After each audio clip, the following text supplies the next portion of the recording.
Here we are. Hello. I don't have a formal introduction. You could just say, I'm Sean. This is... Hello, I'm Sean Healey here with Hope Olivia's local influencer tour of Lit Agency. Lit Agency? So Yeah. we're calling it these days? Yeah, once I get $20,000, I'll actually purchase the domain, but... That's so many dollars. Is it one of those things where like somebody else bought has it. it? Those fuckers. They're like holding it for someone like me. They're holding it hostage. They literally are. That's crazy. Yeah, rude. All right. Well, hi everyone. Thanks for joining us. I'm here with Hope Olivia. What camera am I supposed to look at? I don't know. Pick a. I don't think you look at a camera. I think you look at me. I think we. Right, Yeah. that makes sense. I want to... Wait, here, hold on. I'm going to do both. So you can cut if you need to. Lovely. Right, you're not going to adjust that one? You leave them feeling left out? This one? They can't see me on this one. Can they? I mean, you could lean in and say hi. Yeah, there we go. I don't know if that one can see me, but can probably see my hand now. All right. Good. Off to a booming start here. Yeah, great. I should have brought coffee. Okay. I'm telling you, I will make you coffee. No, it's fine. I was kidding. Yeah, I'm here with Hope. Hope runs an agency, would you call Yes, it? Yeah. local influencer tour or Lit Agency. We are like full-scale content marketing, focused on influencer marketing and content creators. So brands will come to us to promote their product or their service, and then we will work with them on strategy for their campaigns. Yeah, so fairly all-encompassing that if Yes. somebody wants to get into e-commerce, you're a good... Yeah, oh yeah. For that. We got you covered. Yeah, sweet. I'm Sean. I run Lightly Salted Production, or a video production agency, mostly. Also do a fair amount of photography at request and a little bit of social media management. But yeah, primarily a lot of video content creation, mostly for web. I've shot some fun things over the years. I've stalked your social media. I got to shoot a disc golf documentary last summer. Nice. That was sick. But yeah, most of what I'm doing, the video is going to wind up either, hosted on somebody's website or their social media or a YouTube page, something like that. And you're really good at it, too. Oh. I stalked your Instagram. You're really good at it. We did content together, and you've got the voiceover down. That's so good. And the look, and you have all this equipment that nobody can see behind the camera. But there's a lot of it. There's some of it, that's for sure. No, yeah, I've been really, really fortunate in my content creation journey. Met a lot of really cool people early on who took me under their wing. Got me some opportunities to work with some of this equipment before I could afford it on my own. Oh, that's awesome. Yeah, and I That's think the way to do it. that really helps. You rent it from a studio if you got to. Yeah. But yeah, it definitely helps to have homies who will not charge you rent for that. Yeah. I mean, I think most of the equipment I have they're from like brand deals, or at least half of it. That's not a bad way to do That's it the way to either. do it. I used to finance, like I was working a full-time job, and then any money that I would make from gigs is what I would invest back into gear. Right. And then just, live off of full-time job money. And then eventually it got to a point where, I had all the gear that I really needed. There's, one or two extra things. It's eventually with time, but, really I've got everything I need to get started. And then by then things were snowballing, and, yeah. And you were on a roll, and now here you are. Here we are. Here we are. Here we are. High five. Do you want to give any backstory about yourself and about how you've gotten this far? So people always ask me, what got you into content marketing? And I don't know. I went to school for medieval studies. Medieval studies? I went to school for medieval studies. Yeah, so crazy. Go figure. You were a big fan of Renaissance fairs growing up, or No. What was your motivation? Too inaccurate. I just loved, I still do. I saw the passion for the medieval ages and, the Tudor dynasty, which was technically after the medieval ages, whatever. We don't need to get technical with that. But, yeah. And then but even before that, I wanted to be an actress. I've always wanted to be an actress. And instead I went to LA and to New York, and I lived in both places. And I just did a lot of drinking and going to parties. Fair. Instead of auditioning. So, going on social media was the closest I could get to that dream, that childhood dream I had. Since, I drank it all away, and that I realized, I'm kind of good at this. People are watching me and commenting I wonder if I can make a career out of it. And originally it was just like, I want to be an influencer. And then I realized, no, I want to be a content creator, right? Like, I want to be like the producer, the editor, the script writer, the all of that. I want to learn. And that took a lot of learning, right? To be an influencer, you just go on the screen, you do your thing, cool. But to be a content creator, you have to learn so much, transitions and voiceover and, different formatting. And that took like a long time. Yeah, there's a lot of, there's a whole technical side to content creation, which I think a lot of people can definitely get hung up on. Yeah. I think I'm really fortunate in the sense that I've always been very technically minded. So right. that was a draw for me at first. Right. Yeah, there's a lot of, not that influencers aren't creative, but I think content creation requires a lot of different types of creativity, right? There's the storytelling aspect. There's the, how do I fit, whatever it is, the product, the service, like how do I, what backdrops am I going to use? Right. How am I going to make this scene more interesting? How am I going to hold people's attention? And again, not that there isn't a good chunk of that in what influencers are doing, but yeah, it can get complicated very quickly. And I think, not to make you feel old and not to make anyone else you think you're old, but around the time that you were starting to get into a lot of the stuff, this was kind of around the same time that social media and influencer marketing was more or less like that. We're like here on the bell curve, right? Like very much starting to be adapted. You didn't really have to like fight super hard to be like, hey, this is a thing and it does work. Yeah, well, so actually, if I'm wrong, tell me that. Well, so being a millennial, like there was MySpace first, which was just like fun social, and then there was, Facebook, which was fun social, and then you start getting into Vine, if you remember Vine. Vine is that such a was huge where, pivot point. yeah, and Vine, and then Instagram, and that's kind of where it started, and it was just like people wanted to grow being fun and silly and yada yada. And there was no concept at that time of content creator. That wasn't a thing. It wasn't a career at all. And it was like you were an influencer, right? Like you were an entertainer, but there was no, brands giving you briefs, or not like it is now. Nowadays, it's a career. Yeah, 100%. What about like YouTube though? I know that YouTube isn't really your space. Yeah. MySpace. MySpace. Hey. But I feel like, because I was a huge YouTube consumer growing up, and I feel like it was, are we talking like early 2010s here? Yeah, but I feel like, with YouTube, it was more like, videography, right? Videography and production, and it, like, I know a lot of YouTubers back then, and, they had studios or they had setup, but the thought of like, it's interesting because there's a lot of crossover. There's a lot of crossover between influencer and content creator. There's a lot of crossover between content creator and like videographer, right? Yeah. You can be one, you could be multiple, or, they can cross over.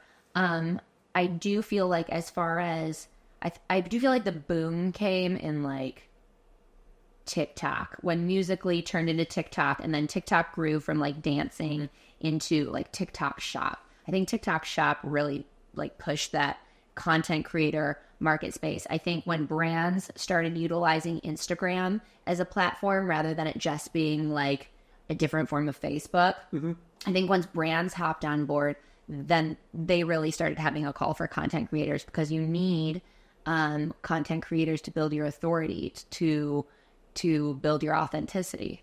Yeah, I feel like, did you read 4-Hour Workweek by Tim Ferriss? No, should I? Oh, yes. yeah, Okay. it's a fairly dated at this point. I think the first edition was made in 2007, I think it was published. Okay. And that was, it was a book about automating, and I think it really got the push for affiliate marketing started. Yeah, there you and go. Hiring virtual assistants overseas.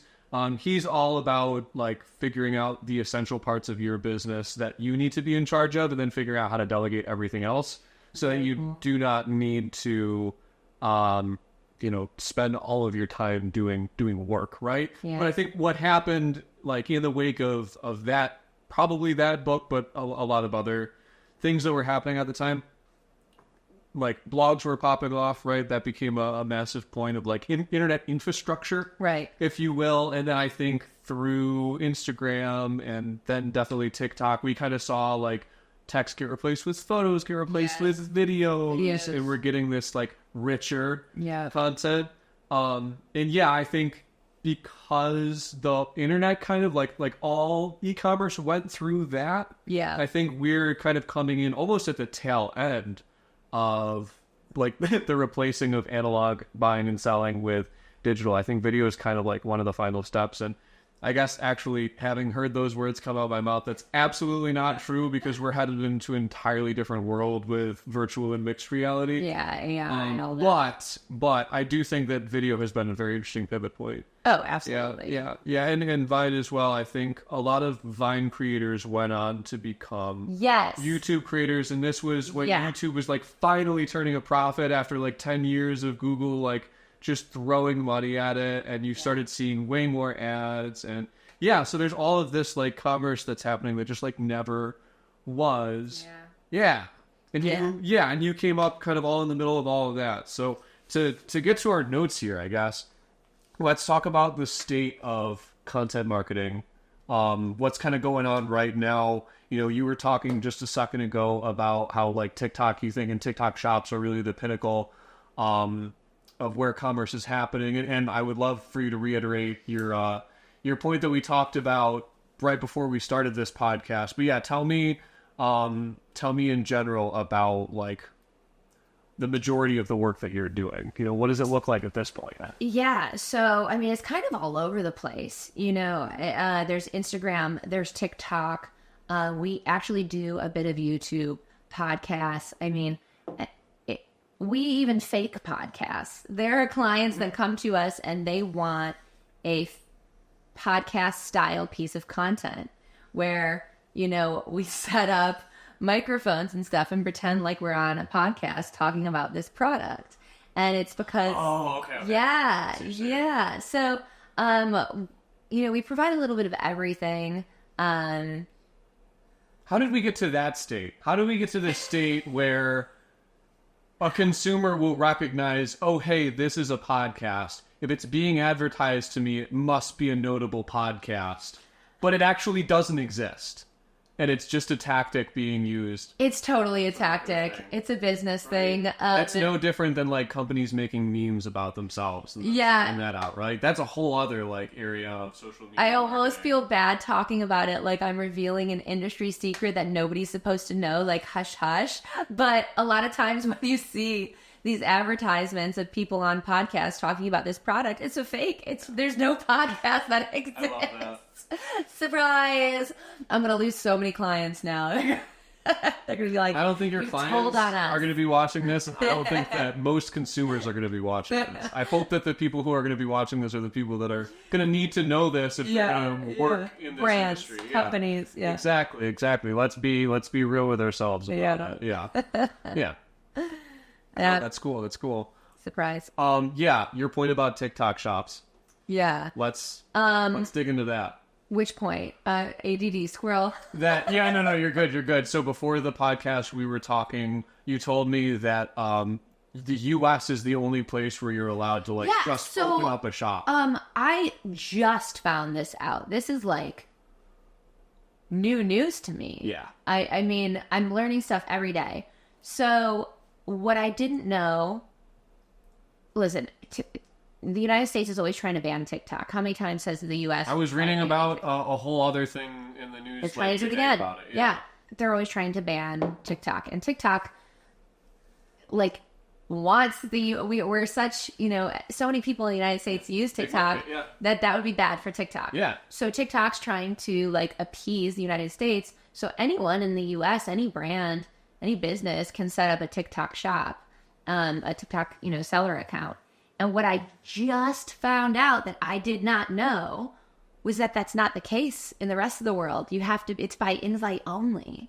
So now there are these brands that can't open up a seller account. So they literally can't because like there's not even an open application. Right. They would have to like get noticed somehow. They would have to be notable enough for TikTok to say, invite hey, that. Yeah. Crazy. So they will find these other places that do have, there are like a handful of businesses that do have seller accounts, maybe more than a handful, but you get what I'm saying? Yeah. And they'll, like, let's say these other businesses that don't have a TikTok seller account want their Amazon product on TikTok. They'll give it to the businesses that do have it.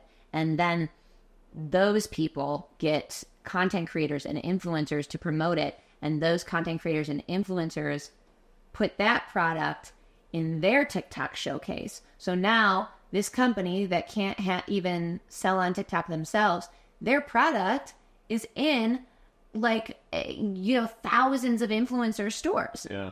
Because of this one shop that was able to put it in their shop. If that makes sense.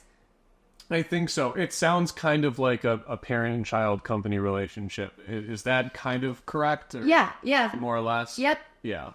Yep. So it's a really great marketing strategy because let's say I want to get my product out there. I'm a brand that wants to get my product out there. I want to get this pillow on the market, which is a really nice pillow, by the way. I think that's Target. Yeah. That looks great. It's lovely. Yeah. So I want to get this on the market. So, and I don't have a TikTok seller account, but you do. So I give you this product to put in your shop. Now you are going to find a bunch of content creators and you're going to have them add this product to their shops. Yeah.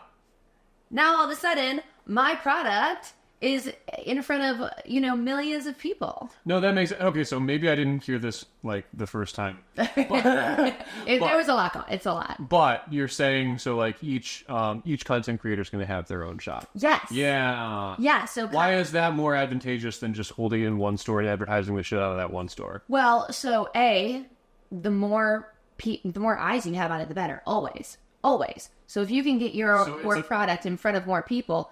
Then on top of that, nobody trusts stores. Of course, you're gonna promote your own product. You know who people trust? Content creators that they actively follow. And we're not just talking like influencers who are like, oh my God, guys, look at this pretty show. We're talking about there are people who follow people's accounts and trust them. So, for example, my account, people know that I will, my followers anyway, know that I will never post a product that I don't like. Ever. I'll give the money back to the company before I will promote a product I don't like. Now, because of that, they're more likely to purchase from me. If they see me saying something's good, they trust me because they know I'm not going to, feed them bullshit. Yeah. And that's why content creators and influencers are so influential because they have a following that trusts their judgment and trusts their opinion. So this presents a huge opportunity, it sounds like, for content creators because if they have a following, that provides a lot of value to a company. Mm-hmm. And then they also are more or less in charge of the store management. Yes? Yes. So they're in charge of their own TikTok shop. Yeah. So I can go into my TikTok shop, I can add a product, I can remove a product, I can put that product to the top of the page if that's the one I'm currently promoting. Yeah. I can do a live stream and add the products to my live stream so that people can just click on it, like I did one this morning for my eyelashes, which were, a brand collaboration.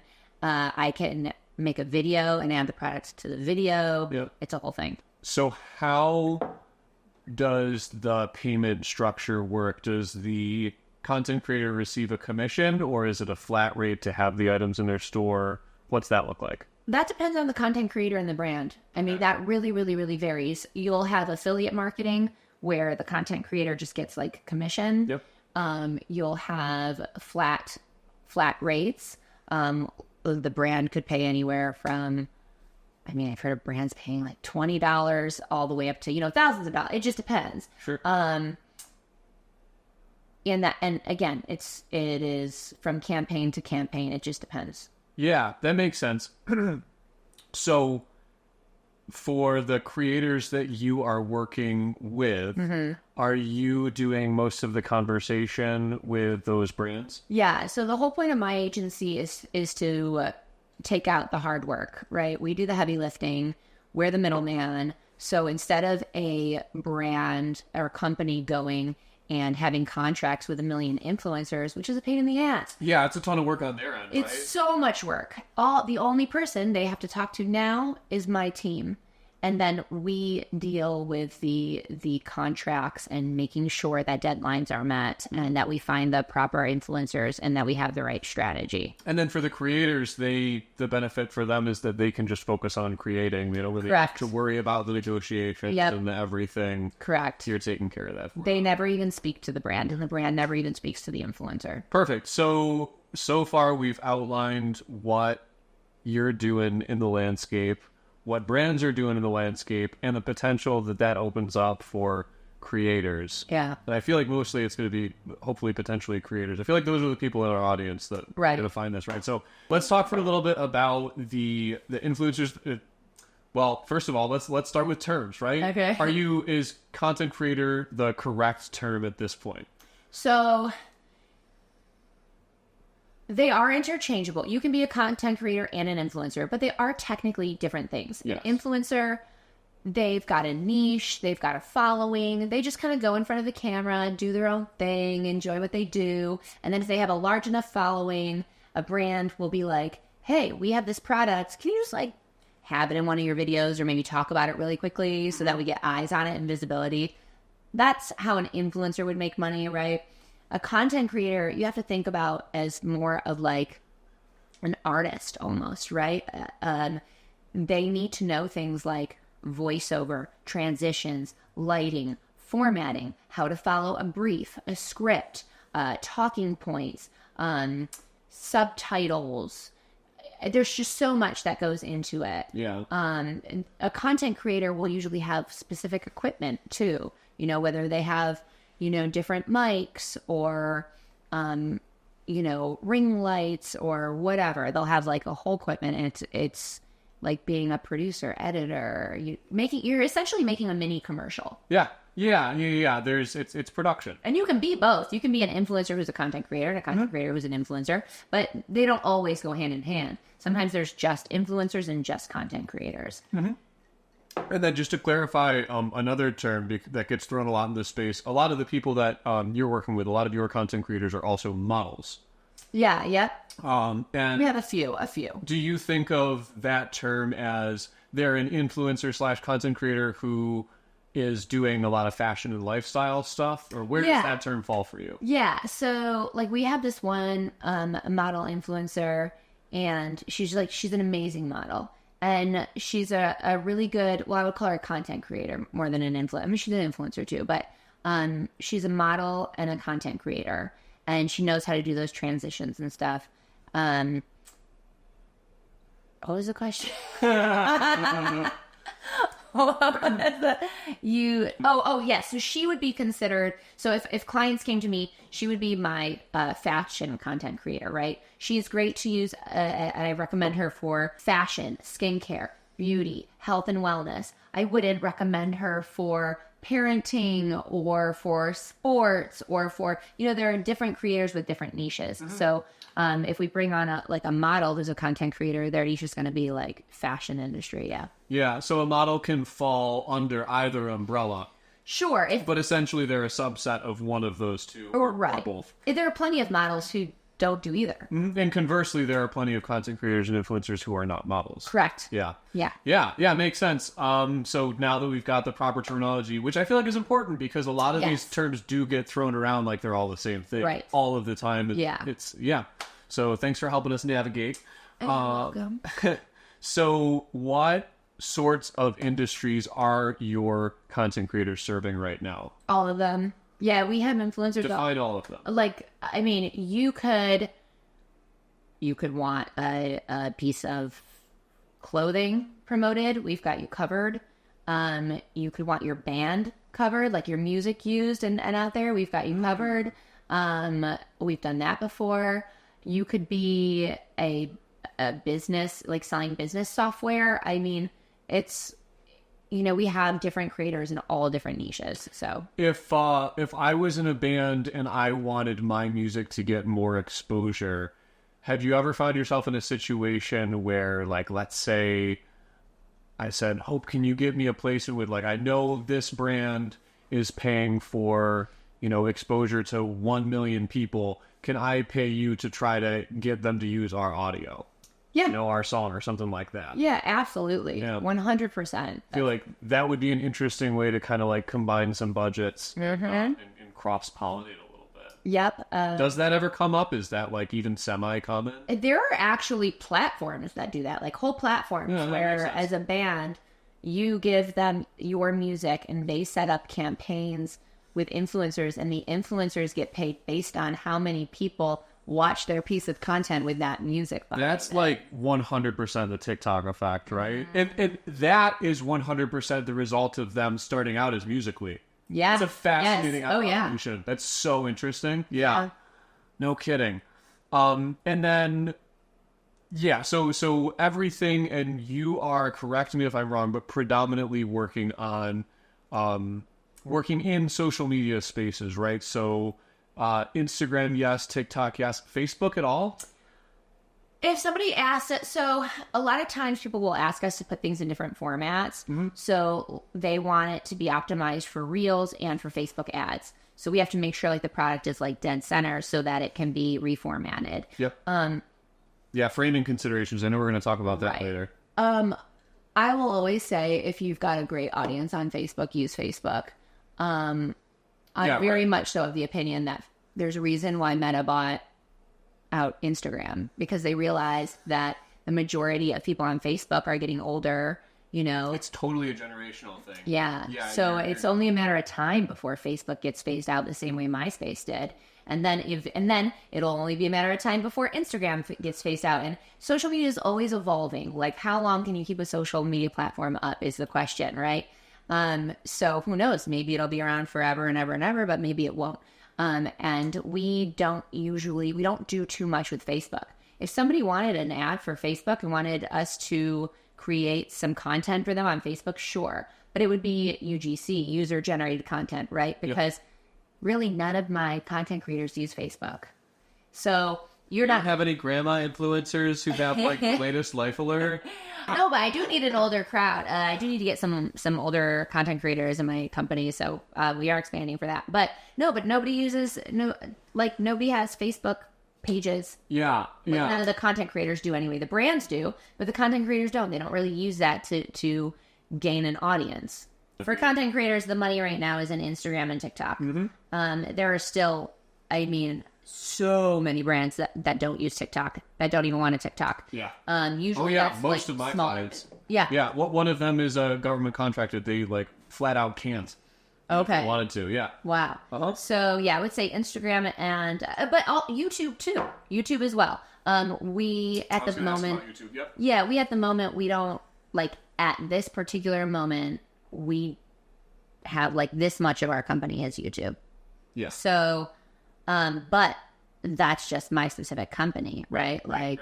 There is still definitely money in YouTube. That's just not my wheelhouse. Right. And I bring that up specifically because I think for those like listening that are like taking points from here, like we know a lot about Instagram, you know a lot about TikTok. Yeah. Outside of that, our expertise is, I'm not going to go giving a ton of advice about YouTube because frankly, it's not my wheelhouse. So, right. And I feel like it's worth people in the crowd keep in mind our biases. Yeah. Yeah.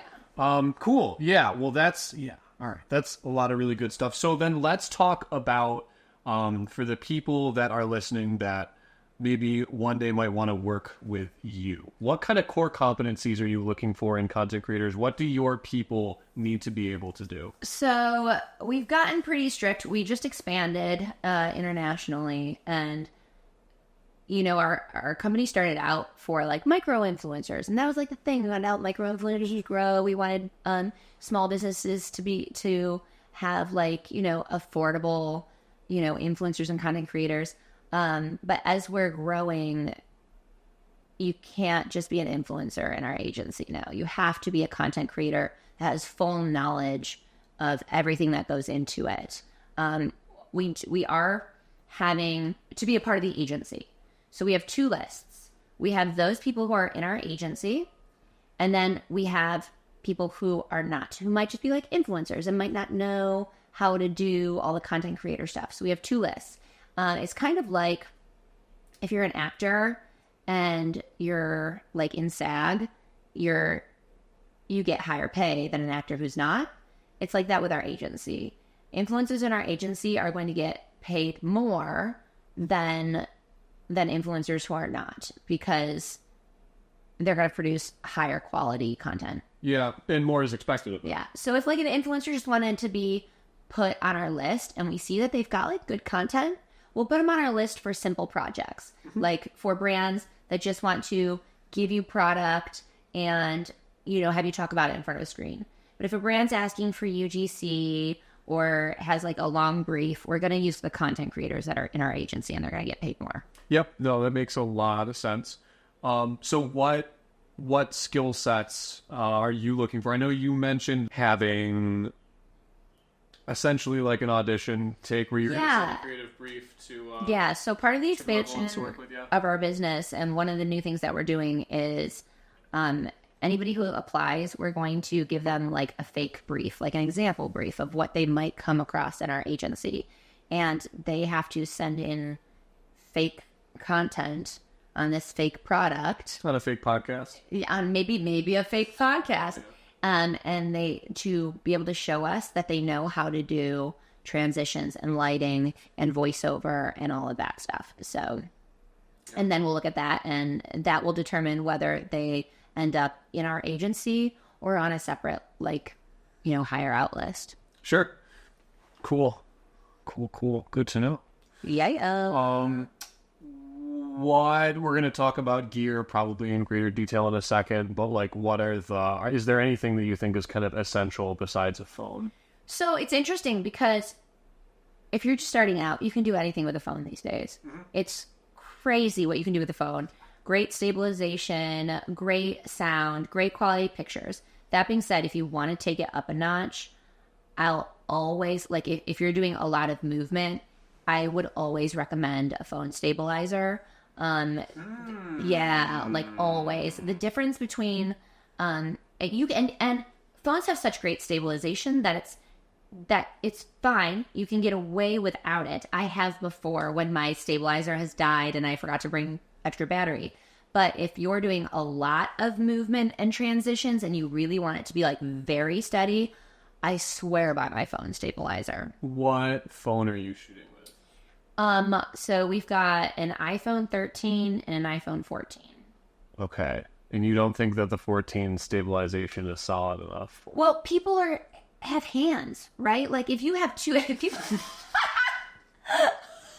they also have feet. If you didn't know. People have hands. Oh my God, what are these? People have hands. What the fuck are these things? What I should have said. You want acid? That sounds like an acid thought. Oh my God.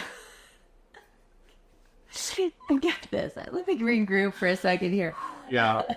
Take a second. That's going to be a great soundbite. Okay. Let me rephrase that. Let's say you have a lot of caffeine in the day and your hands are a little shaky, right? Like, it's going to show a little. And there's a difference between if you just need to do a swoop up, right?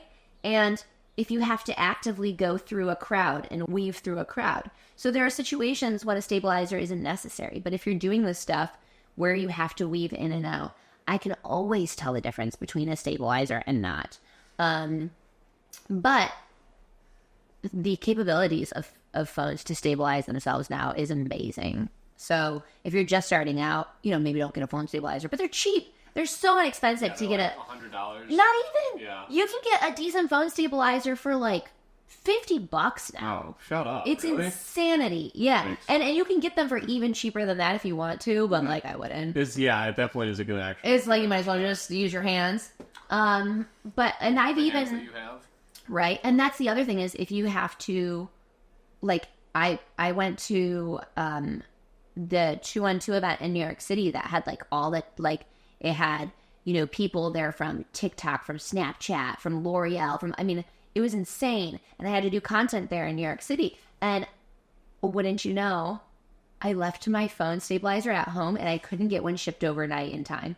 And I was like, so what I did was, even then I was like, I'm not just using my hand, because I had to like keep it steady. People's arms get weak, right? Like you can't just like hold your phone like this forever. You do start to shake. So, I mean, but you still want movement, so you're not using a tripod.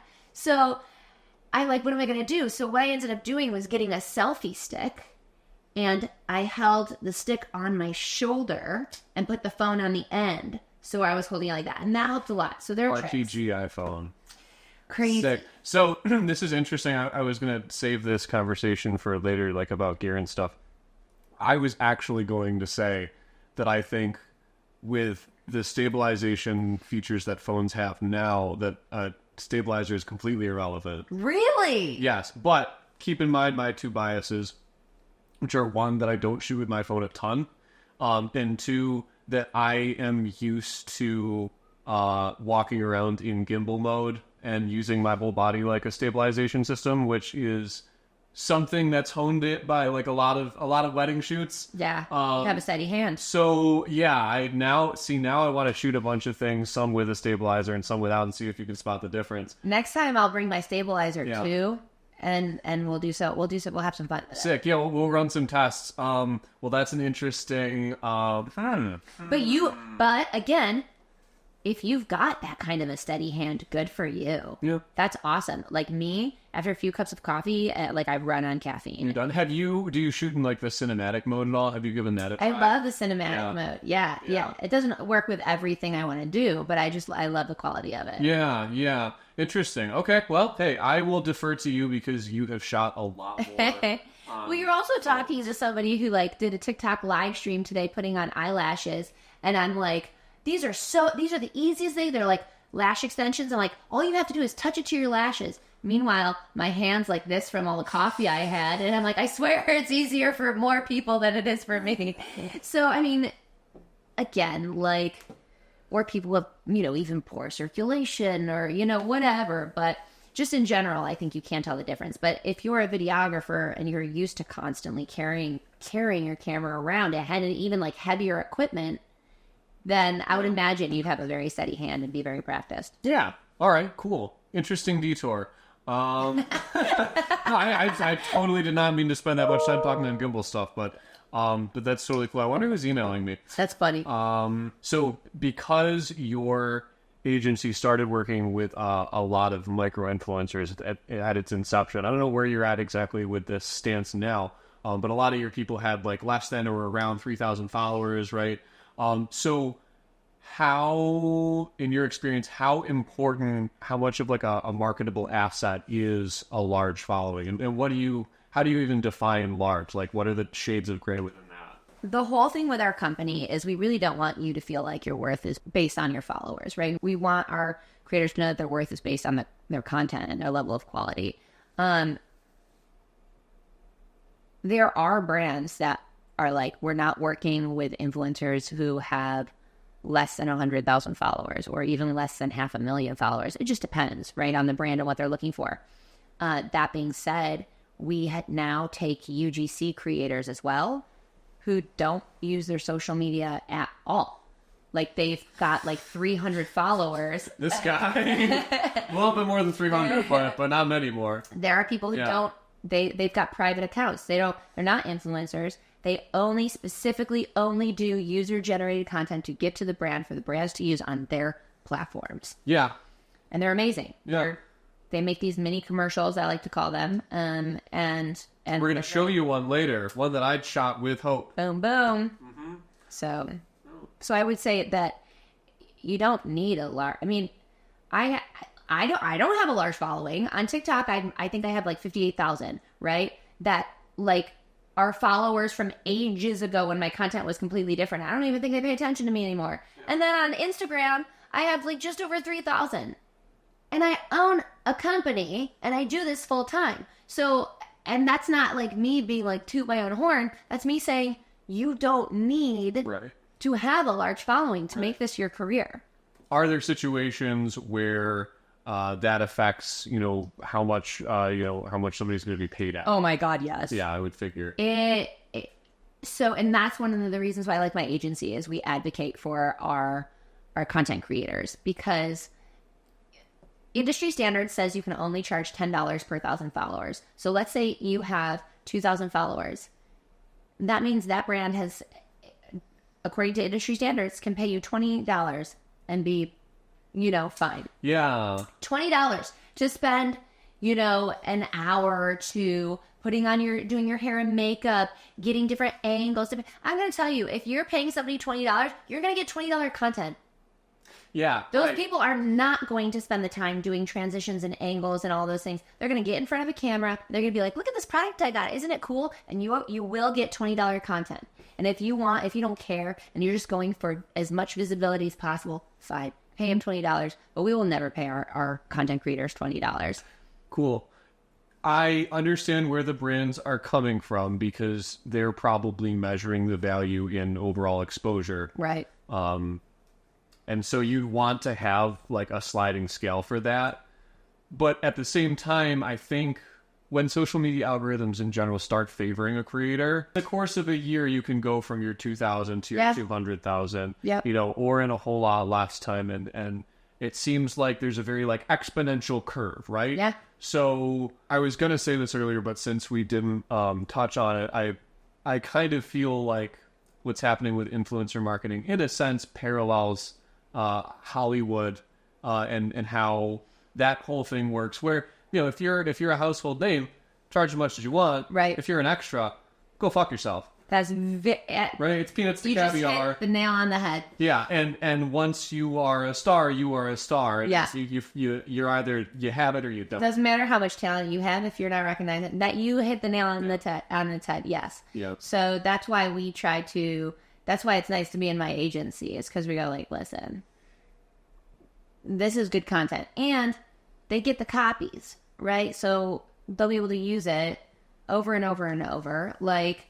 Going back to the SAG versus not SAG actors. Mm-hmm. If you're in the agency, we're going to make sure you get more money. And if you're not, then you're going to get paid the way an actor who's not part of SAG gets paid. Yeah.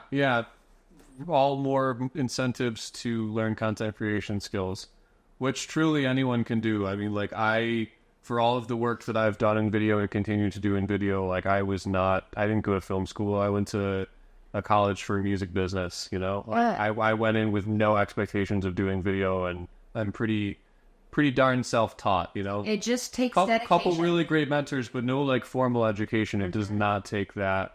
No, I mean, you're totally right. It just takes commitment and learning and dedicating yourself to learning and growth and finding out what works and what doesn't work. Yeah, and if you are finding that you're just not the type of person who's technically minded and can produce these things, I mean, maybe there's still something to be said about having an additional person. Would you take offense to a content creator, subcontracting in their own producer if they've got the following, they've got that, but they just don't want to make the content themselves? That's a great idea. Yeah, we have someone in our agency who's in our agency, but not technically in our agency. We don't promote him, but he is in our agency. And he has this dynamic personality, an amazing following, but he does not want to edit. He doesn't want to edit. He doesn't want to think about that. He doesn't want to do anything. So we only contract him out when we're in his area in New York City, and then we do the filming and the editing and whatever, because we want his face and his personality there. Yep. So that's totally fine. Yeah, there's all kinds of ways to do it, is what I'm hearing. And it's cool that you're open to that. Absolutely. I feel like you gotta be flexible. Oh, yeah. Yeah. So long as the project gets done. Right. At the end of the day, that's what you're looking for. Yep. It's for everyone to just get what they need. Yeah, sweet. All right, so we said earlier that we hopped on a collaboration together. And actually, before we show this video, you brought up a good point that day that I think the good fine people should know about male content creators and the demand for them. Yeah, it's tough to find them. Yeah. It's really, I don't know why. It just is. It's so tough to find them. My clients jump on, if I can get them a male content creator, they jump on it because it's so difficult for them to find. It's difficult for me to find. Luckily, because I've expanded, I now have people that are able to take the time just to find those content creators. So my agency is about to expand with male creators, which is great, but it's difficult. I'm not saying that there are obviously I'm not saying there are only female content creators, but the market's dominated by females and women, girls. I'm trying to be correct here. I was told the other day that the word female was insulting now. I think it's when you refer to like, I don't know, like I met this female at a bar. I think it's in that context that it like starts to become weird. Okay, I just, everything. We're gonna get so fucking canceled. How dare you? I'm gonna get canceled. Yeah, yeah. No, it's a female-dominated space. Influencing content creation. It's dominated by women, girls. But so if we can find a good male content creator, somebody who's got a great presence, great voice, great look, then it's over. Which is why we have that one influencer in our company, even though we don't actively promote him. He's still in our company because it's so hard to come by. Mm-hmm. So, which is why we'll go the extra mile to film him and do the editing for him. Mm-hmm. This is interesting because in my experience, the majority of the people that I work with behind the camera are guys. Definitely not exclusively true, right. But I would say probably 85% of the videographers that I know are dudes. Wow. And a lot of the content creators, which again, this might totally be an algorithm thing, but a lot of the content creators that make stuff about videography, the YouTubers that I learned videography from, all guys. Interesting. Yeah. I'm sure there are plenty of like aspiring guy actors. Yeah. But maybe they're using social media as a means to a more traditional end of finding film or TV roles rather than, hey, this is the end and I want to sell on here. There's gonna be somebody who watches this and they're gonna be like, no, that's not true. I followed this person and this person and this person and this person. Cool. Yes. Send them her way. She would love to work with them. There are a lot of male content creators. But compared to female content creators, it's like female content creators, male content creators. So that led to a situation where you approached me and you said like, hey, would you be down to do this user-generated content? Let's pull up this video and let's watch it alongside our audience, and then we can talk about it in a little bit more detail, and you can tell me about some of the creative decisions and why I did what you did. All right, sick. The better I sleep, the more creative energy I have throughout the day. As a music producer, I'm constantly making small decisions throughout the day that add up and leave me feeling exhausted. The Manta Sound sleep mask helps me get all of that energy back. This is the most comfortable Bluetooth sleep mask I've ever experienced. The C-shaped eye cups give 0 eye pressure and block 100% of the light. It has razor-thin Bluetooth headphones, which are perfect for sleeping on my side. The best part about this mask is that it has a 20-hour battery life. I'm constantly staring at screens, and at the end of the day, this mask helps me finally take the pressure off of my eyes. I'm always looking for the next cool tech product, so believe me when I say, this one's a keeper. If you're like me, you make a million decisions a day. Let me make this one for you. Go grab the Manta Sound sleep mask today. I love that. That's actually one of my favorite pieces of content that I've ever submitted. Am I going to make it on your website? Am I going to be lit famous? You're going to be lit famous. I'm putting you in the Dropbox for the clients. Ooh. Well, I'm probably the only guy face you have, so. Okay. You got that one other guy. Accurate. But we're expanding. True. That's true. You'll be working with plenty of dudes in no time. Okay, so there's like a lot of different... I don't fucking know. You're going to be working with plenty of guys in no time. What, am I standing on a street corner? We're fucking good. Well, now you know what to do with your hands. Oh my god. People have hands. I'm awful. Terrible. My mind goes into weird places. That's fine. I was just trying to transfer us out into a different part of the conversation. Maybe it's a Freudian slip. I don't fucking know. Sorry. Move on. Beep. Okay, so you made a bunch of different really good creative decisions in there, and there's speed ramping in there. you've got that like shadow, like hand reaching down. There's a lot more B-roll, I think, that you shot that like probably didn't make its way into the final cut, which we'll refer to that as overshooting. So talk to me about your creative process when making something like this. How often are you coming up with a script versus being provided a script, and how do you go from there? So I would say most of the time, we're not provided a script. For this particular campaign, they just provided talking points. So no script. It was like, here's everything that we want our future customers to know. Here's everything we want our audience to know. Cool. Put it in your own words. And then, sometimes they'll order additional hooks or CTAs, which are the hook reels you in. The CTA is the call to action to get people to purchase or make a move or whatever at the end. This was one of the most intense briefs we've gotten. This company really knows what they want with their ad spend. They use their content for ads. Like, this content isn't even like ordered for their social media. It's ordered specifically for their ads, and it's a great product. So it's easy to kind of come up with things and navigate on your own because it is such a good product. And we wouldn't promote something that wasn't good. Yeah. But that is why it's easy to start adding like creative license. Yeah, it's good, and it's good because it has a lot of features, and the fact that it has a lot of features means you've got a lot to say about it. Yeah. Talking points there. Yeah, stuff like that is easy. Do you usually get some degree of direction? Here's who we're pitching this to. Here's what we want them to know. Yeah, something. Absolutely, absolutely. It's good to know where the audience lies, so you know how to pitch it. You need context. Yeah, exactly. Why am I making what I'm making? Correct. Right. Yeah. It's also really important.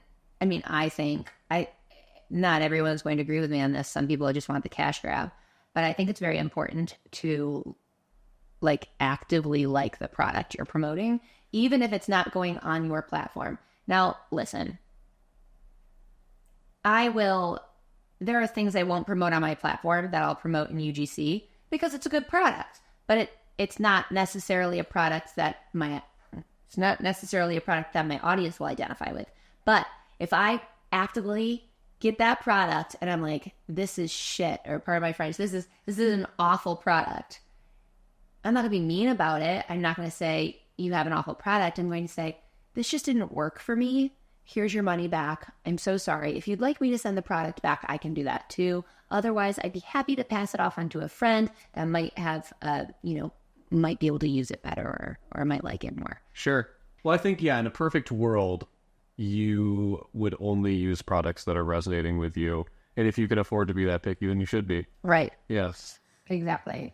And you know what? It's not even about, can you afford to be that picky? It's that if you start promoting products that aren't good, your face is out there. Even if it's not going on your platform, it's your face. So if somebody sees an ad with your face promoting a bad product and then they stumble across your platform and it's a public platform, you're not just making UGC, they're going to be like, this girl, I don't believe it. I don't believe the damn thing she says. Let's get back to talking about overshooting and client requests for revisions and things that content creators should expect if they're going to work with you. Yeah.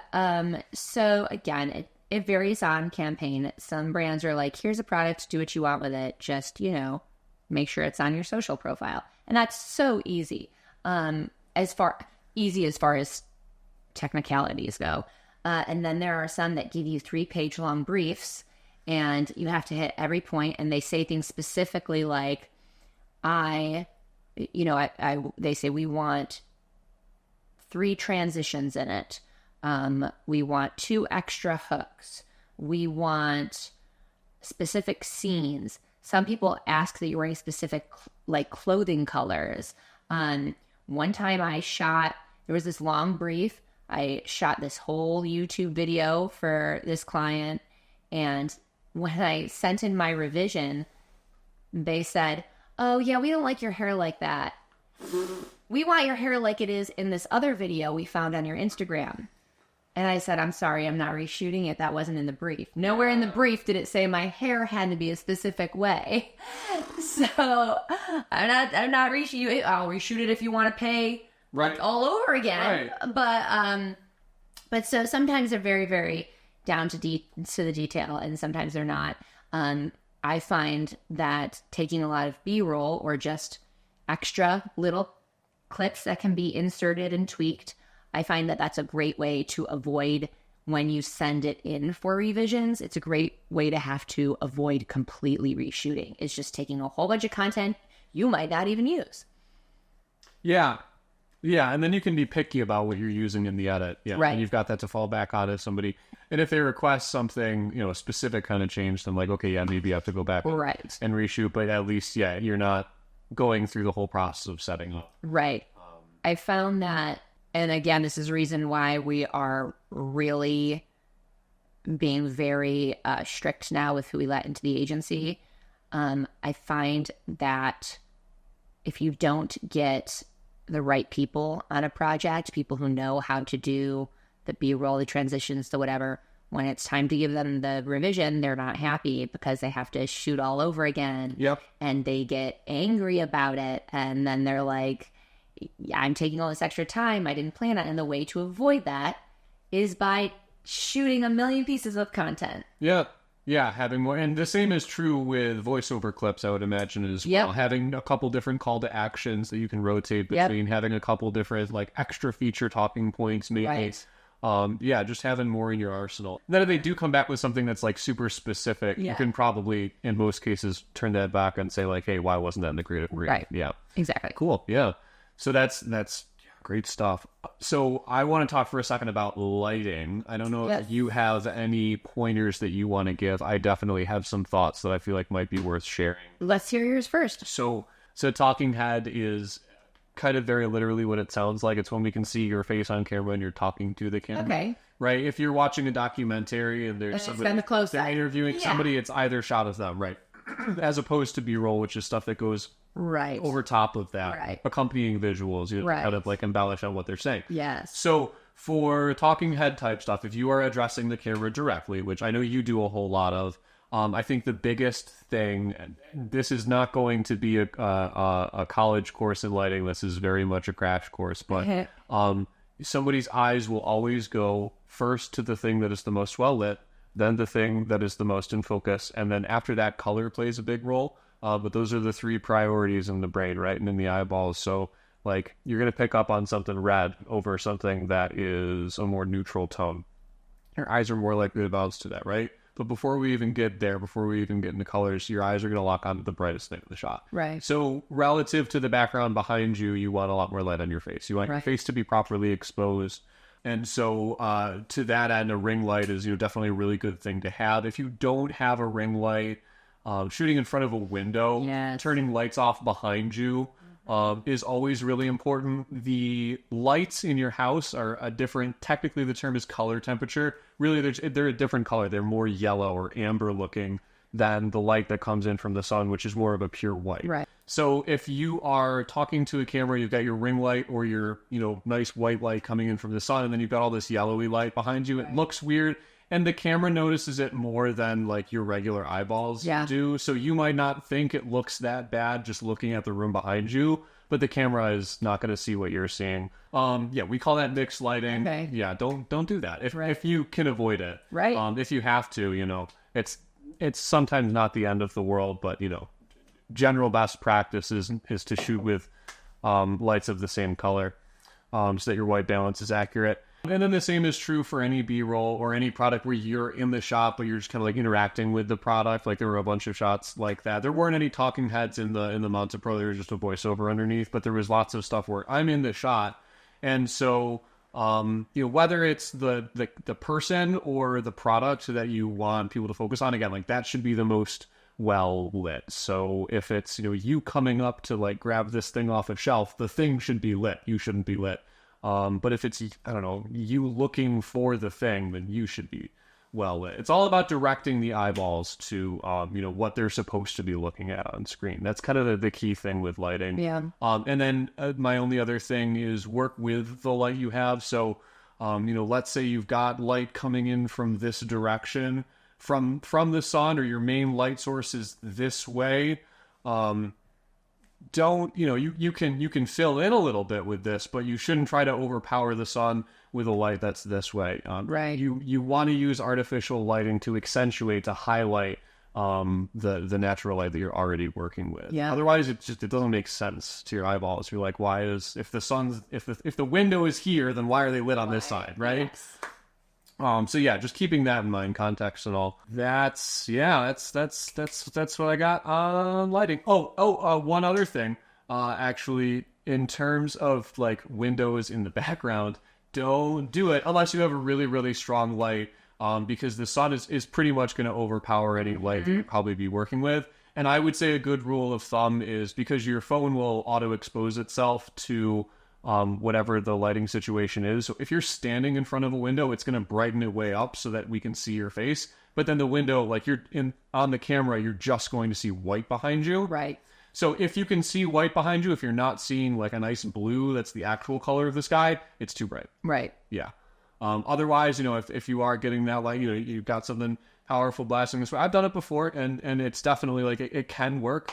But I would say as a general rule, avoid standing in front of windows if it's just the daytime. Yeah, 100%. I think it's interesting because obviously we do we're both in media and doing very different things. You're a videographer, I do content creation, but the rules are the same when it comes to lighting. Yeah. When everything you said is everything I would say. I love natural lighting. Standing in front of a window, I will always think is better. But you can't have, you can't have a light in the back of you. Otherwise, you're just going to see a silhouette. You're going to look shadowed. You're going to, like you said, turn it off. Anyway, you said all of that. So whether you're a videographer or a content creator, I mean, yes, different skill sets, same medium, right? Yeah. If you're making videos, these principles are going to be true no matter what. Exactly. Unless you're trying to make avant-garde art shit. Right. In which case, fine, but you should still understand the principles so that you know you're breaking them on purpose. Yep. Yeah. Totally. Cool. Let's talk about framing considerations. Vertical video is pretty much the standard. Are you getting requests for a non-vertical video? Oh yeah. So 9:16 is, which you can adjust in your phone very easily, is the standard because for Reels and TikToks, right? So holding your phone like this when you're shooting versus like this. Right. But then still holding your phone vertically, some people want to be able to use it for ads too. So they want to make sure you're in the middle all the time so that you can give them a 9:16, but they can convert it easily without cutting out the product into a 4:5. And then obviously if they're looking for YouTube, then you're shooting horizontally instead of vertically. Yeah. But it just depends on what platform they're going to use it in. Most of the time it's going to be 9:16. Mm-hmm. Do you get situations where you have to consider both in the same frame? Yes. And at that point, would you get the same shot twice, or would you try to frame it up so that you could crop either way? It depends on what that specific clip is going to be. Fair. If I can frame it up, I'm always going to choose that. But every once in a while, framing it up will reduce the quality or cut something off, and so it's just easier to, film specific pieces at least twice. Mm-hmm. But also because it'll change, the pixels, right? Will look funny if you're just zooming way into something or, cropping something, Yeah, anytime you're cropping, you're lowering the overall resolution. Right. So if you've got to do that, like definitely shoot resolution. 4K. Pixels determine the resolution. Well, I guess that's true. Not that far off. So if you're shooting and you have to crop it for both vertical and horizontal, definitely shoot in 4K is the big takeaway. So you can crop as much as possible. And there are some people who specifically ask, HD off, 4K, blah, blah. They'll tell you exactly how they want your phone settings set. So some get really detailed. If they're planning on using it for like commercial or whatever, then I say, look, I'm hiring out. right? That's when I have you come on board, right? Like, I'm not a videographer. I can, well, I mean, I can do stuff with my phone. I can make content, but there are some times when you just really need like a commercial videographer to step in for a client. And I'm never going to pretend to do something that I don't think I can give 100% on. It's wild how there is so much overlap, but at the same time, they are very, very much their own things. Yeah. I think it's really important to talk about framing considerations because it has a really, really big impact on how and what you can shoot. Most content for most of film and TV history has been shot horizontally, right? Right. And at the end of the day, most movies and TV, what it really is two people having a conversation. That's all that a scene is. It's two people having a conversation with extra fancy bits thrown around. Right. And there's other types of sequences, there's action sequences, there's, whatever. But really, at the end of the day, most TV and movies consist of scenes of two people talking to each other. So the standard shot for that, right, is you've got this horizontal window.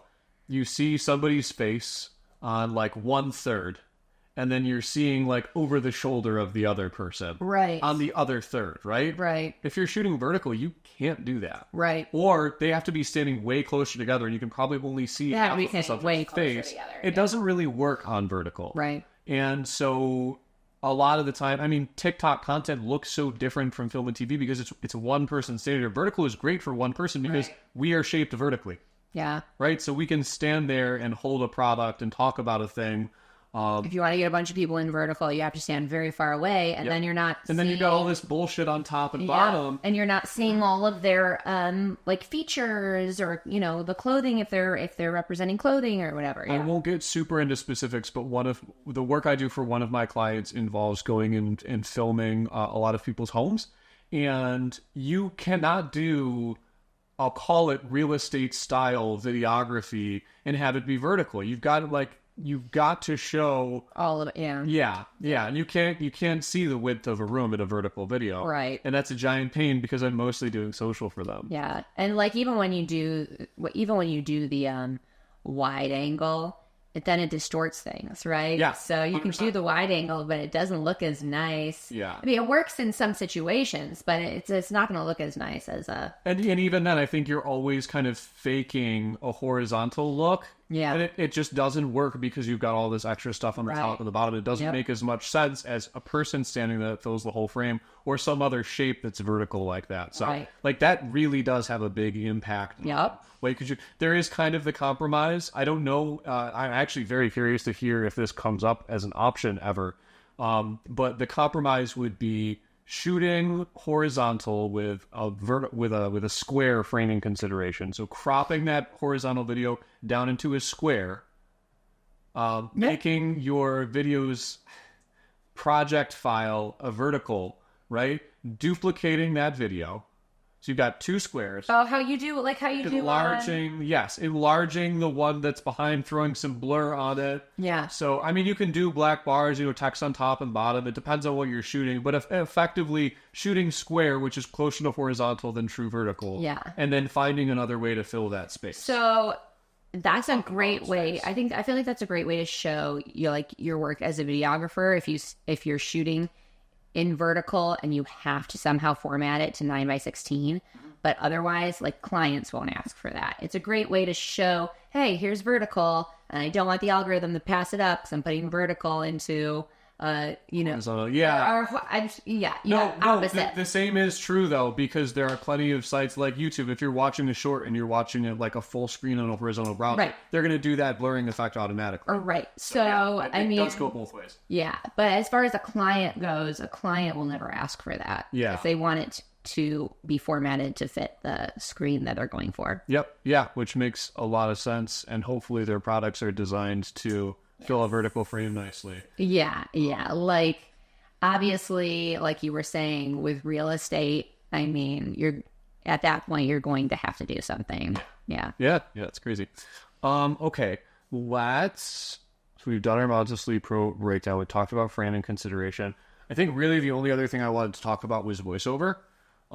Just to give a couple more tips about that. So Do you want me to start? Do you want Yes, go ahead. Yeah. All right, cool. So the big thing with recording is you want minimal outside noise. If you live on a busy street and there's lots of traffic, Yes. or your neighbor is mowing the lawn, you're probably going to hear that in the background. Your phone is the mic is, I'm going to hit you with a big word, omnidirectional. Yes. It picks up sounds equally from all directions, right? Yeah. So more or less, if you can hear something, the phone is going to pick it up too. Okay. So Yeah. to minimize that, like the absolute best DIY way to do it, grab a blanket, go hide in the closet. That's what I do. Yeah. And admittedly, I don't put a blanket over me. Well, you totally should. I'll have to try that. I do hide in the closet. My closet, I don't know how much room there is for a blanket. We'll figure it out. It's like, If there's room for you, there's room for a blanket. it's like, it's the funniest thing. So my closets are so small. It's an old house. It's like over 100 years old. So it's like, I don't know. Maybe they just didn't, I don't know. I don't know what they were thinking. These closets are so small that some of the closets you can't even fit a full-size hanger in. You have to use a baby hanger. Oh, That is what I'm working with here. Nice. So when I go into my closet to record voiceover, I'm like this, and I'm like, come on, closet door, shut, come on, you could do it, Probably shut, good, huh? shut, and then I go like, and then I speak in my microphone like this, and at that point, the clothes are literally like my head is in the middle of the clothes so you're good in now. there. it's insane. But now that I know that blanket trick. So I'll get a little scientific for a second. Yeah. Like, for those that are interested in the details of this. The big thing that you're trying to avoid are what's called reflections. So when you speak in a room like this, I'm hearing them now. So I'm speaking. We got sound waves coming off of my chest, and they're hitting the walls. What the fuck? It's supposed to be quiet. I muted you. That's fine. So, yeah, sound is coming off of my chest, bouncing off the walls, coming back. Before it hits the wall, it's hitting you, right? Right. It's hitting your ears once. Okay. Then it bounces off the wall, comes back to you, ever so slightly behind the first time that you heard it, right? So it's not going to be a huge. They call this a tail, right? And it's true with the walls, the ceilings, right? They're coming out in all directions. They're Yeah. bouncing off, and they're coming back to you in all directions. So if I go right after I stop making noise, there's still that like not even half a second where there's a little something extra, right? So that is what you are trying to cut out. Yes. And if you have a blanket over your head, That cuts it out. it's a very, very soft surface, which is why if you're like all up in the clothes, you're already good. Right. Because a soft surface is going to absorb the sound wave instead of bouncing it back at you. That's why when you go to like a music studio or something like that, they've got like foam, it's to suck up the sound. Right. So that it's as dry as possible. So that's the big thing with voiceovers.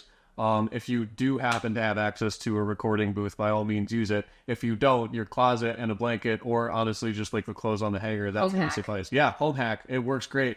I was just telling Hope about Adobe Podcast Enhancer, which is currently it's a free to use tool. It's in beta right now, which I don't know if it's still going to be free after beta or not. But essentially, if you Google Adobe Podcast Enhancer, you'll find a link where you can upload a file, an audio file that is less than stellar. Maybe it's recorded right off of your phone. Maybe it was recorded on a windy day and you've got some in there. Maybe there is some weird signal interference between your, is it Bluetooth? I don't actually know. Microphone. If there's some degree of audio issues, you throw that in there, it's going to make it sound nicer. Okay. It's not a cure-all. Right, but still. There's little this phrase from music business school that you can polish a turd, but honestly, it's pretty incredible. Some of the things that I've used it for, the difference is night and day. And I do think that if you're not going to invest in a microphone and if you're just going to record into your phone, it's probably worth putting it through that just to see, does this make an impact? Does it sound more professional? Does it sound like I'm using a more expensive microphone? Now, the caveat is, then you have to take the time to do that. Right. So if you'd rather not do that, then just buy a mic, plug it in, and then you're probably put a blanket. No. Yeah. Or, I mean, honestly, none of that is necessary. You can do a blanket and just talk into your phone. But these are the types of things that you can think about if you do want to up the production of the voiceover. Yeah. Honestly, I use a microphone in my closet.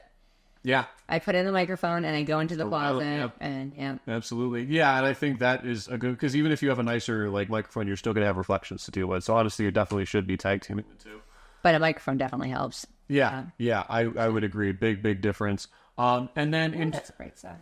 Yeah. Let me adjust my positioning further back. Yeah, there we go. Now it's on my head. Now your head's totally chopped off on the monitor. That's okay. We're almost done. And then just in terms of delivery, because I feel like some people, like I have a theater experience, and by that I mean I did a couple musicals in high school. Same. Yeah, sick. I was going to ask that earlier, and I forgot about it before we moved on to other things. But like when you were talking like about your background, I was like, oh, this strikes me as a theater kid. Oh, I was thought we talked about that before. Yeah. So you have some like prior experience in line delivery and like emoting. Which is very, very different than how a normal speaking voice goes. I feel myself doing it to a degree because I know we're on camera. This is slightly more conversational than how I would do like the Montes Pro Sleep Mask voiceover. But even if you are playing yourself, you are still playing a character when you're going to do these voiceovers. So I think a big thing to keep in mind with that is to like just have fun with it. And take a second to play around with the lines a few times. Like, don't just read them off the script into the mic for the very first time. You know, like say them aloud before you record them. Definitely. Figure out the pronunciation of the words. It's all muscle memory, right? In this case, the muscles are your mouth muscles. Insert joke here. Yeah, but just giving couple of those. giving that whole system a chance to figure out what it is that you're saying so that you're not going in completely blind. And then, you know, listen back to what you're saying. And I would say if you're like really new to it, take it one line at a time and then listen back after each one. And don't be afraid to do a retake. And that's the great thing with voiceovers is that you can do it one line at a time, right? Yeah. And then clip them together. Like voiceovers, I love it when people ask for voiceovers because it gives me so much room to. If you're not using a voiceover, you have to shoot over and over and over and over again. And the problem with that is lighting changes. I mean, even just since we've been here now. Oh, so many. I am the sun. Whatever I have to do to correct right? this. The sun's going all over the place. So if you have to shoot something over and over and over again, that takes time. Things like that can change. Things in the background can change. Maybe you have pets. They're walking in between. It's a pain in the butt. However, if they ask for a voiceover, sometimes you can get something in one take. And it doesn't matter if you take 20 times to do a voiceover. At least the scene itself is the same. Yeah. You don't have to worry about that. Yeah. Yeah. That's why I love voiceovers. Any other like filming tip type stuff you want to get into, or should we wrap it up? I would just say if somebody asks for a voiceover, don't you dare use the TikTok voiceovers, like the TikTok sounds. You know, like when you can do text to speech in TikTok, and then there are all these different voices you can use. Use that for your own damn personal content. Do not use it for a brand unless they, for whatever freaking crazy reason, specifically ask for it, which they won't. I actually have that written down and completely forgot to ask it. But yeah, is there ever a use case for the No. text-to-speech box? I know. I use it in my personal stuff sometimes.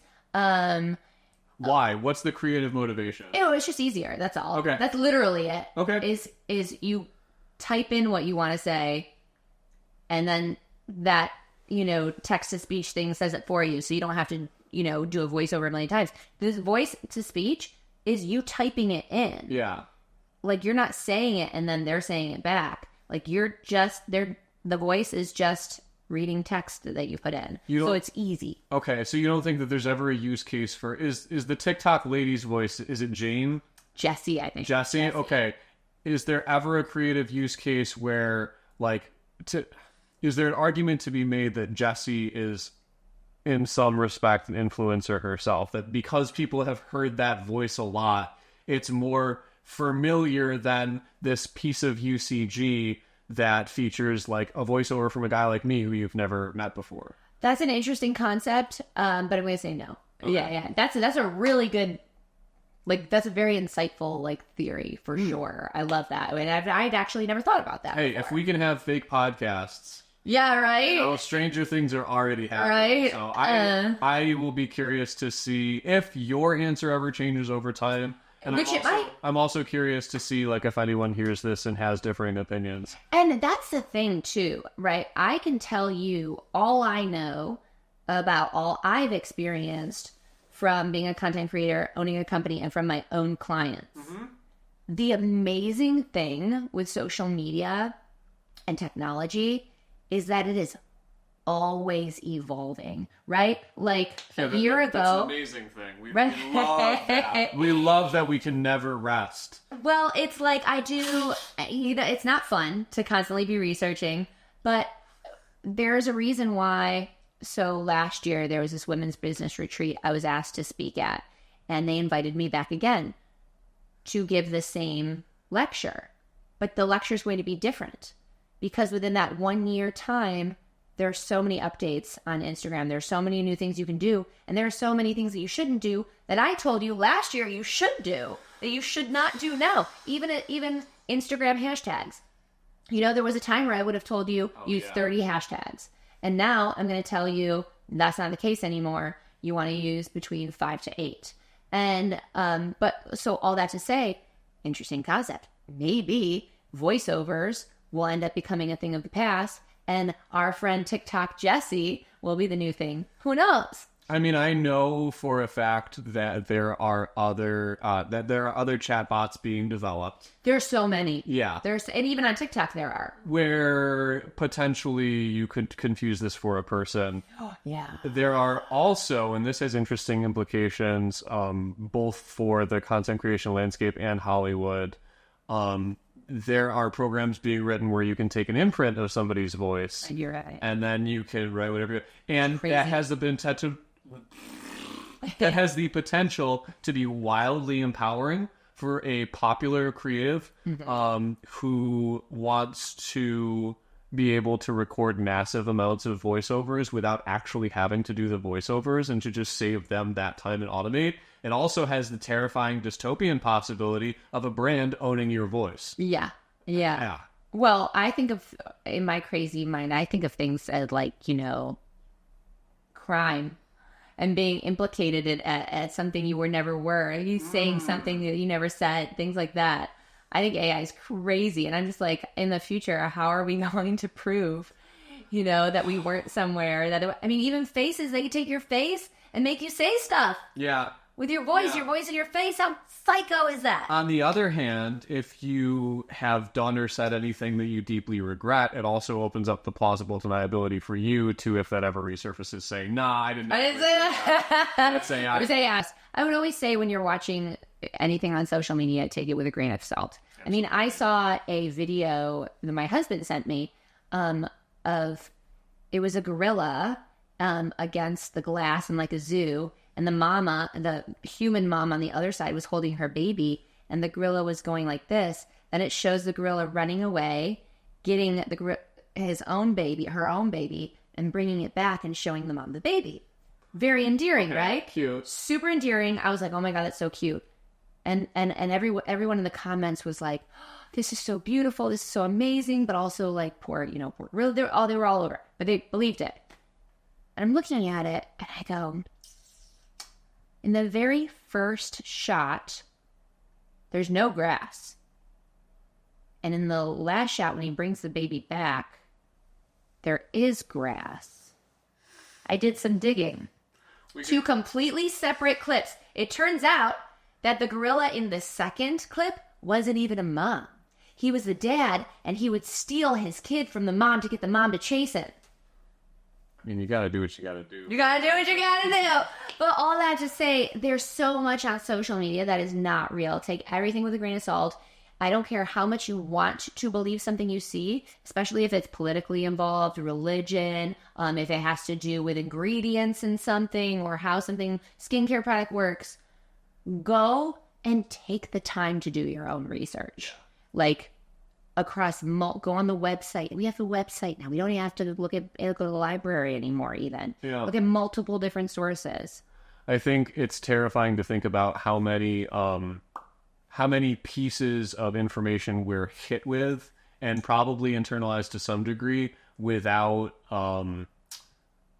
even taking the second to recognize, like, oh, I'm being fed something here. Yeah. Like, yes, there's a lot to be said about going and doing your own research for a topic that does, like, particularly, like, that really, like, does resonate to you in a specific moment. But I wonder sometimes, like, about all of these things that I'm scrolling past that, like, 5 minutes later, you know, once I've logged out of the app, you asked me what did I just look at. I couldn't tell you. Right. Are those having some degree of an impact buried in my psyche? And there somewhere. But before we go completely off the rails, Right. into, like, doom and gloom, because we could spend hours talking about social media and mental health and that whole fucking shit show. That's a whole other recording. That's a much darker, depressing recording. For now, to end things on an optimistic note, I guess I'll just ask, is there any other advice that you want to give or information that you want to provide with both to brands who might be looking to promote their products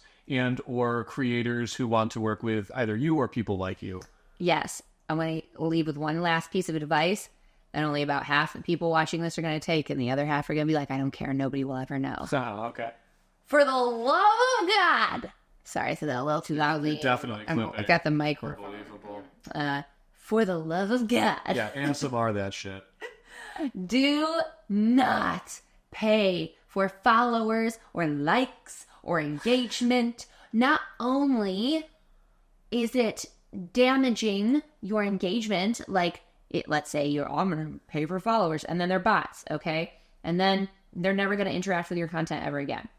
Not only are you hurting your engagement, you're just not trustworthy at that point. A brand's going to see you. They're going to pay you to market their product, and they're going to get zero return on it. And then they're going to wonder why you can't bring in any customers to them. Yeah. Despite the fact that you have all these followers or all this engagement, why didn't they get any why didn't it convert to any sales? Because they're all bots. So now shut the fuck up. Now you're making yourself look bad. Yeah. You just cheated this person out of money. They're never going, you want repeat customers. Otherwise, this career, it's not going to become a career. Yeah, you can't spend your whole career chasing down the next opportunity. You kind of need to, like, just for the sake of having enough time in the day, you need to, like, not be searching all the time for work. You need to be working. And that works for brands, too. And not just for influencers, for brands. Don't purchase followers. Don't purchase. A, it's going to hurt your engagement. And B, those bots aren't buying your product. Yeah. It's also like 100% so easy to verify whether or not the person has the engagement to back up their following, you know. You can always tell is basically what you're saying. Yeah, you can always tell because you go to a person's profile page, you see like, oh, they've got 100,000 followers. You go click on their reels and see, oh, their last one got 700. Oh, this is 300. Oh, 150. Oh, 450. Okay, something doesn't add up here. And I would assume that, like, any brand, or if they're working through an agent like you are always going to check that. So here's the thing. Yes, brands will, or agencies will check that. I will always check, like, even when I sign on a content creator, I'll always check, right, to see, are they paying for engagement followers, blah, blah, blah. Brands, there are so many brands that don't. Interesting. There's so many brands that don't, and they'll come to me and they'll be like, well, we hired this person, but it just didn't work, so now we're cautious about paying more for content creation. And I'll be like, I want to show you something. And I will do a screen recording going through this person's followers, and I'll be like, have you noticed that, like, all of these followers have something in common? Their accounts are only 3 months old. Yeah. So also by buying, they're bots. By buying followers, you're wasting Hope's time, because then she has to explain shit to brands that wouldn't have been cautious in the first Yeah. place if you hadn't bought the followers. It helps no one. If you, It gets you maybe one paycheck if they're an idiot. It's not going to get you two. yes, don't waste your time. Don't You're waste probably going to have to use that money to reimburse yourself for that follower count. So what did you buy? You bought vanity metrics. Exactly. Yeah. Vanity metrics. Yeah, Yep. 100%. Awesome. All right. Well, thanks for talking to me. This was great. I feel like we got a lot of good stuff out of here. My hands are a little sweaty. I'm sorry. It's super hot in here. Yeah, super fucking hot. It's that sun going through the Yeah. All right. the window. Bye. Bye. Bye. Give them all a look. All right. Good times. Good times. Sick.